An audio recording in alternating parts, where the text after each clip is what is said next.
सत्य की परिभाषा क्या है, असत्य की परिभाषा क्या है, ये सभी चीज़ों का ज्ञान आपको रामायण से मिलता है। मैं चाहता हूँ कि आप सब लोग आएँ और ये जो ज्ञान है अपने बच्चों को ज़रूर दें ताकि वो धर्म की राह पर आने वाले समय पर चल पाएँ। भगवान ने हमारे ज़रिए ये एक चीज़ बनाई है कि हम लोगों को बताएं कि भगवान राम ऐसे थे। गुस्से के लिए भी बहुत जाने जाते थे लक्ष्मण जी। सीखने लायक तो देखिए एक ही चीज़ है कि गुस्से में कभी कोई काम नहीं करना चाहिए।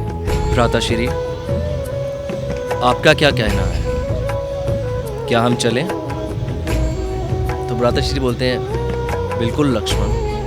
तो ये जो बॉन्डिंग भाइयों के बीच में है ना, वो मुझे बहुत अच्छी लगती है। कि आजकल के जो बच्चे हैं ना, उनको नहीं पता कि रामायण क्या है, रामलीला क्या होती है। हम एक अच्छा इंसान होना बहुत ज़्यादा ज़रूरी है। हमारे अंदर संस्कार बहुत अच्छे होने चाहिए। नमस्कार, मैं हूं तुषार और आप देख रहे हैं सौगंध टीवी। इस समय मैं मौजूद हूं लाल किला के लव कुश रामलीला मंचन पे। जी हां, यहां हमारे साथ मौजूद है राम, लक्ष्मण और सीता।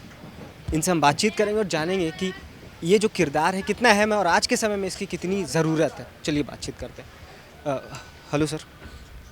सर, आज के समय में जो रामायण है वो कितना ज़रूरी है? देखिए कि हिंदुओं के जीवन का जो आधार है वो रामायण है। सभी संस्कार जो हैं वो रामायण से आए हैं।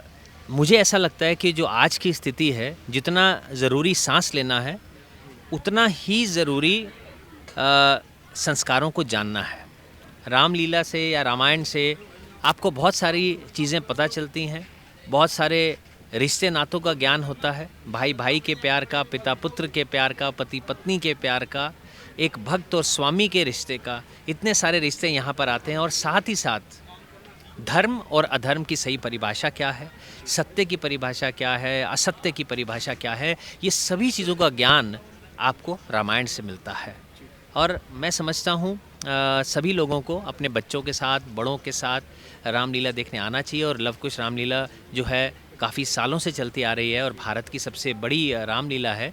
मैं चाहता हूँ कि आप सब लोग आएँ और ये जो ज्ञान है अपने बच्चों को ज़रूर दें ताकि वो धर्म की राह पर आने वाले समय पर चल पाएँ। जैसे हम देखते हैं कि जो रामायण के बारे में कहा जाता है, ऐसी मान्यताएं हैं कि रामायण की जो किताब है वो लोग घर में रखते हैं ताकि जो भाई भाई के बीच में जो लड़ाई है वो ना हो, क्योंकि उसमें एक सीख दी जाती है कि जिस प्रकार से जो भरत ने जो त्याग किया या भगवान राम ने जो त्याग किया, उस चीज़ को सिखाने के लिए रामायण की पुस्तक घर पर रखी जाती है। और आज के समय में कितना रेलेवेंस इस चीज़ का देखते हैं? देखिए, पुस्तकें आप हज़ार अपने घर में रख लीजिए, वो किसी काम की नहीं है अगर आप उसमें जो बातें लिखी हैं उसको अपने जीवन के आचरण में नहीं लाते। यही एक बहुत बड़ी विडंबना है। हमने अपना जीवन उसी में ही झोंक दिया है कि हम किताबें घर पे रख लें, उसकी पाठ पूजा कर लें, लेकिन जो उसमें लिखा है, जो धर्म और सत्य का रास्ता बताया है, जो सीख है, वो हम अपने जीवन में, अपने आचरण में नहीं लेकर आ रहे। वही सबसे बड़ी हार है। उसी को बार बार याद दिलाने के लिए सही और गलत क्या है, हम बार बार ये रामलीला दिखाते हैं, रामायण दिखाते हैं। किताबें रखने से कुछ नहीं होगा। किताबों में जो लिखा है, जो सीख दी है, उसे आचरण में लाने से ही आपके जीवन में कुछ फ़ायदा हो सकता है। और सर, एक और सवाल है कि जिस प्रकार से हम देखते हैं कि अरुण गोविल जी जिन्होंने रामायण में भगवान राम का किरदार निभाया था, लोग उनसे मिलते तो उनके पाँव तक छूते हैं। तो कहीं रामायण जो है बहुत संवेदनशील चीज़ है आज के समय में, या फिर हमेशा से जो हमारे हिंदू धर्म में रहे। तो कितना मतलब क्या इसको प्ले करने में इस कैरेक्टर को क्या डर भी होता है कि अगर कुछ ऊंच नीच हो जाएगी तो लोगों की भावनाएं भी आहत हो सकती है? देखिए, जब आप इस तरह के बड़े किरदार करते हैं तो आपके कंधों पर बहुत बड़ी जिम्मेदारी होती है। लोग आपको एक एक्टर के तौर पर नहीं, या गगन के तौर पर नहीं, या कोई भी ह्यूमन बीइंग के तौर पर, या एक मनुष्य के तौर पर नहीं देखते। वो आपको प्रभु के रूप में ही, प्रभु की नज़र से ही देखते हैं कि आप प्रभु ही हैं, आप राम ही हैं। तो उसमें गलती की कोई गुंजाइश नहीं होती। जब आप कुछ कहेंगे तो उन्हें लगेगा कि ये गलती प्रभु हैं, कर ही नहीं सकते। और चाहे वो हम स्क्रीन पर कर रहे हैं, स्टेज पर कर रहे हैं, लेकिन लोगों के मन और दिल में इतनी बड़ी छाप छूटती है इस किरदार की कि वो जब हम उस किरदार से बाहर आकर नॉर्मल ज़िंदगी में भी आते हैं, वो फिर भी हमें उसी नज़र से देखते हैं और वो चाहते हैं कि हमारे रोल मॉडल हैं या हमारे प्रभु हैं ये सही राह पर ही चलें। अगर ये सही राह पर चलेंगे तो बहुत सारे लोग इंस्पायर होकर भी सही राह पर चलेंगे, तो इससे काफ़ी चीज़ों का फ़र्क पड़ता है, निजी ज़िंदगी में असर आता है, आप थोड़े से रिस्ट्रिक्ट होते हैं, आप अपने आप को संभालते हैं। और ये अच्छी बात भी है अपनी ज़िंदगी के लिए कि जब आपको ज्ञान की प्राप्ति हो जाती है तो बहुत सारी चीज़ें हैं उसके लिए आपको एफर्ट नहीं मारना पड़ता, क्योंकि वो आपके अंदर ऑलरेडी जा चुकी हैं। तो भार तो बहुत बड़ा है और जिम्मेदारी भी बड़ी है। जो एक सवाल है कि एक रिसर्च कितना इंपॉर्टेंट है आज के समय में कैरेक्टर को प्ले करने के लिए। देखिए, रिसर्च तो आपको हर कैरेक्टर के बारे में करनी चाहिए, कोई भी कैरेक्टर प्ले करने से पहले। और जैसे कि हम सभी जानते हैं कि लक्ष्मण जी का किरदार कैसा था, और उससे इंस्पायर होके, क्योंकि वो भी एक उनको भगवान की तौर पे देखते हैं। जी, तो तैयारी करनी पड़ती है आपको, बिल्कुल।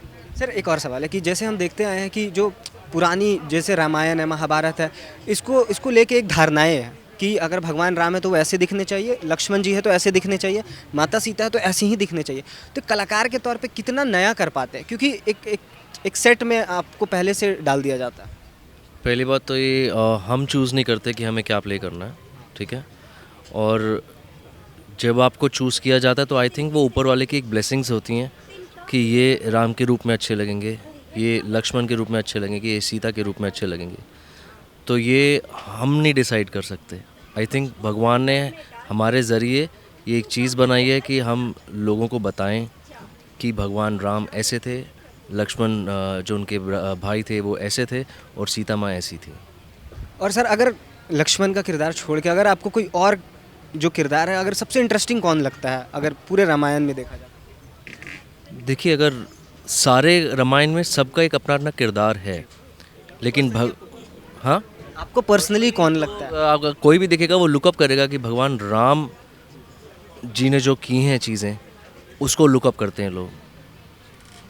तो आपको लगता है कि भगवान राम जो है वो ज़्यादा इंटरेस्टिंग कैरेक्टर है सभी में से? बिल्कुल इंटरेस्टिंग, सबकी अपनी एक कहानी है। जो राम जी ने किया, जो लक्ष्मण जी ने किया, जो सीता मैया ने किया, सबकी अपनी अपनी एक कहानी है। लेकिन राम जी से इंस्पायर होकर लोग आज हम लोग हर बात पे बोलते हैं राम राम जी, ठीक है ना। कितनी बारी में हम यूज़ करते हैं वो वर्ड। तो राम जी सबके आइडल हैं। और लक्ष्मण पूरे कैरेक्टर में आपको कौन सा ऐसा चीज़ लगता है जो सबसे ज़्यादा अहम है, जो सीखने लायक है आज के वक्त में? क्योंकि गुस्से के लिए भी बहुत जाने जाते थे लक्ष्मण जी। सीखने लायक तो देखिए एक ही चीज़ है कि गुस्से में कभी कोई काम नहीं करना चाहिए, है ना। सोच समझ के करना चाहिए, जल्दबाजी में नहीं करना चाहिए। और अगर आपसे कुछ गलती हो रही है तो अपने बड़ों को बताइए, उनको बताइए कि क्या हुआ क्या नहीं हुआ, तो वो आपको सही दिशा देंगे और आप उसी राह पे चलेंगे। सर आपने बहुत सारे कैरेक्टर प्ले किए, जैसे सीरियल्स में भी काम किया है, और यहाँ पे भी जब स्टेज पे होते तो कितना अलग होता है, क्योंकि वहाँ तो रीटेक का मौका मिलता है और यहाँ पे वो चीज़ नहीं है। लाइव ऑडियंस के सामने परफॉर्म करना कितना अलग होता है, या कितना मतलब किस तरीके से इस चीज़? मैं सबसे अपने पहली जो चीज़ है वो अपने आप को खुशनसीब समझता हूँ कि मुझे ये इतना बड़ा मौका मिला लव कुश रामलीला में इतने बड़े स्टेज पे परफॉर्म करने का। क्योंकि टीवी और फिल्म या एड हम कुछ भी शूट करते हैं तो उसमें हमें लिबर्टी होती है, लेकिन यहाँ इतने बड़े स्टेज पे इतने बड़ी ऑडियंस के सामने परफॉर्म करना, आई थिंक आपका एक कॉन्फिडेंस लेवल जो है ना वो एक लेवल, कितने लेवल ऊपर चला जाता है वो मैं भी नहीं आपको बयान कर सकता हूँ। वो जब तक आप स्टेज पे परफॉर्म नहीं करेंगे तब तक आपको नहीं समझ में आएगा। और एक लाइन लक्ष्मण का जो आपको लगता है कि सबसे बेहतरीन लाइन है पूरे प्ले में, जो आप बोलना चाहें? भ्राताश्री, आपका क्या कहना है, क्या हम चलें? तो भ्राताश्री बोलते हैं बिल्कुल लक्ष्मण। तो ये जो बॉन्डिंग भाइयों की बीच में है ना वो मुझे बहुत अच्छी लगती है। आप जो किरदार कर रही हैं सीता का, आज के समय में आपको क्या लगता है जो माता सीता है वो कितनी इम्पोर्टेंट है? क्योंकि बहुत सारे जो चीज़ें हैं कि पितृसत्तात्मक जो है पैट्रियार्की है, उस चीज़ से भी बहुत लोग जोड़ के देखते हैं इस चीज़ को, क्योंकि वो पालन करते आई है। जो भगवान राम है उनके जो भी चीज़ है उन चीज़ को पालन करते आई है। तो आज के वक्त में बहुत लोग डिफ़र भी करते हैं इस चीज़ से, तो इसको कैसे देखती हैं? देखिए, अगर मैं सीता माता जी के किरदार के बारे में बोलूँ, वो बहुत ही अच्छा किरदार है, एक संस्कार से भरा हुआ किरदार है और रेस्पेक्ट बहुत ज़्यादा है। एक पतिव्रत धर्म का पालन करने वाली वो स्त्री थी।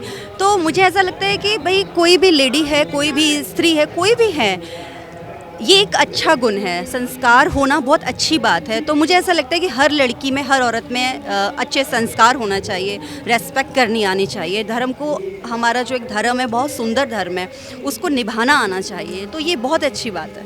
और एक और सवाल, जब आप लोग रिसर्च करते हैं इस तरीके के कैरेक्टर के लिए, तो अब कितना कुछ नया कर पाते हैं? क्योंकि पहले बहुत समय से हम देखते आए हैं कि रामायण जो है एक सेट ऑफ माइंड से डिज़ाइन किया हुआ चीज़ है, जो एक्सपेरिमेंट करने से लोग डरते हैं। तो आप इस चीज़ को कैसे नहीं, बिल्कुल आपने सही कहा। रामायण हम उसमें कुछ चेंज नहीं कर सकते। जो हमारी स्क्रिप्ट है वो हमारी स्क्रिप्ट ही होती है। जो लिखा है, हम जब फिल्में करते हैं तो हम उसमें चेंज भी कर देते हैं कई बार, लेकिन रामायण ऐसी है कि हम उसमें अपने मन से कुछ भी ऐड नहीं कर सकते कि हमारा कुछ मन आया और हमने कुछ भी उसमें डाल दिया, तो हम वो ऐड नहीं कर सकते हैं। उसके लिए पूरी प्रिपरेशन होती है, तैयारियां होती है, और उस कैरेक्टर को अपने अंदर डालना और उसके बाद ही उसको सामने प्रेजेंट किया जाता है। और जैसे कहा जाता है कि रामायण में जो एक दो एज ग्रुप सबसे ज़्यादा आती हैं ये रामायण देखने के लिए, एक तो बच्चों का एज ग्रुप है और एक है बुजुर्गों का, लेकिन बीच के एज ग्रुप नहीं आते हैं। तो आपको अगर 0 to 10, 10 to 20, 20 to 30, अगर ऐसे करके कोई एज ग्रुप को शामिल करना हो रामायण देखने के लिए, तो किस एज ग्रुप को आप शामिल करना चाहेंगी जिनको सबसे ज़्यादा रामायण का फ़ायदा मिल सके? देखिए, मैं ये चाहूँगी कि बड़े बुज़ुर्गों को तो उसके बारे में पता ही है, क्योंकि उनसे ही हमने सीखा है। रही बात बच्चों की, तो आजकल बच्चों में इतना क्रेज़ नहीं है, तो मैं कोई एज ग्रुप पर्टिकुलर नहीं बोलूँगी। मैं ये बोलूँगी कि बुज़ुर्ग को छोड़कर उसके बाद जितने भी छोटे आते जाते हैं, बच्चे ख़ास तौर पर, उनको ज़रूर लाएं, क्योंकि आजकल के जो बच्चे हैं ना, उनको नहीं पता कि रामायण क्या है, रामलीला क्या होती है, जो राम भगवान हैं, माता सीता, मतलब उन्हें नहीं पता। तो फैमिली को अपने बच्चों को लाना चाहिए, उन्हें बताना चाहिए कि ये रामायण है और ये रामलीला हो रही है, ये हमारे रामायण के किरदार हैं। तो वो सारी चीज़ें जब बच्चे देखेंगे तो उन्हें डेफिनेटली सब कुछ समझ आएगा। और एक और आखिरी सवाल है कि हम देखते आए हैं कि जो रामायण है वो बहुत इम्पॉर्टेंट है, एक सेंसिटिव मैटर भी है, मतलब कि सेंसिटिव टॉपिक भी होता है। तो अभी जो जब आप प्ले करते हैं इस तरीके से, लाइव जब करते हैं, तो गलती की कितनी गुंजाइश रहती है? क्योंकि जब आप सीरियल्स में काम करते हैं या फिर फिल्मों में काम करते हैं तो आप रीटेक कर सकते हैं, लेकिन लाइव ऑडियंस के सामने कितना अलग होता है?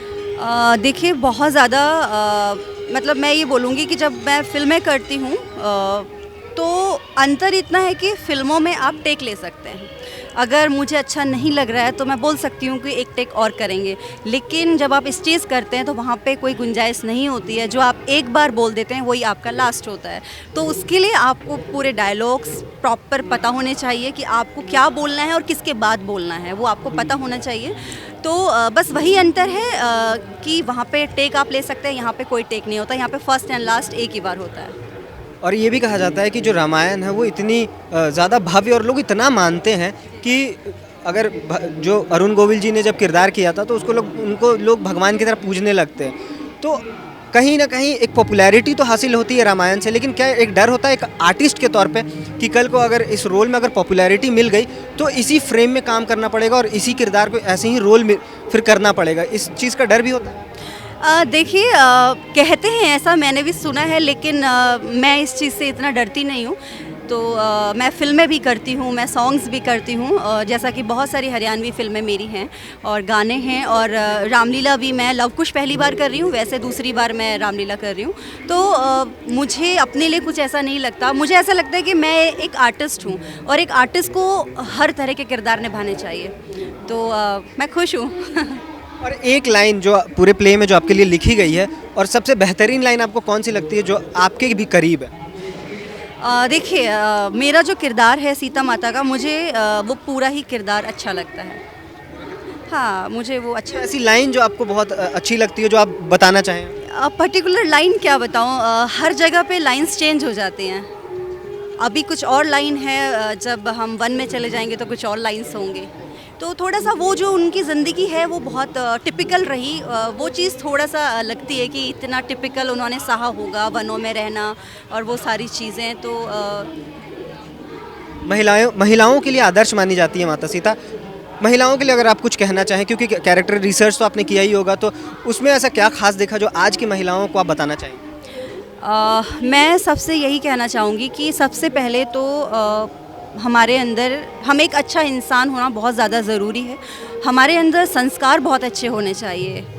हर लेडी में होने चाहिए। सम्मान करो, बड़ों का भी छोटों का भी, और अपने धर्म से जुड़िए, उसे जानिए, अपने फैमिली के मतलब हर मेंबर को बताइए कि क्या है, अपने घर के बच्चों को ख़ास तौर पे बताइए, और अच्छे से एक अपनी ज़िंदगी जीनी चाहिए। तो फीमेल के लिए मतलब मैं बोलूँगी सबके लिए ज़रूरी है एक अच्छा इंसान होना।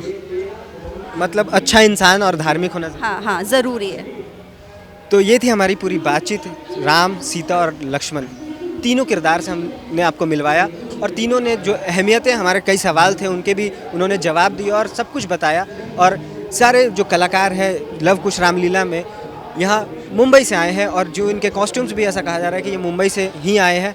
अब देखते हैं कि जो ये पूरा जो 10 दिनों तक ये चलने वाला जो रामलीला मंचन है ये कैसा होता है लोगों को, क्योंकि अभी तक तो बहुत पसंद आ रहा है। और भी कई कलाकार यहाँ पे आएंगे तो उनसे इंटरव्यूज़ करेंगे और बातचीत करेंगे, और आपको हम ऐसे ही दिखाते रहेंगे। धन्यवाद। आप देख रहे हैं सौगंध टीवी, सौगंध वतन की।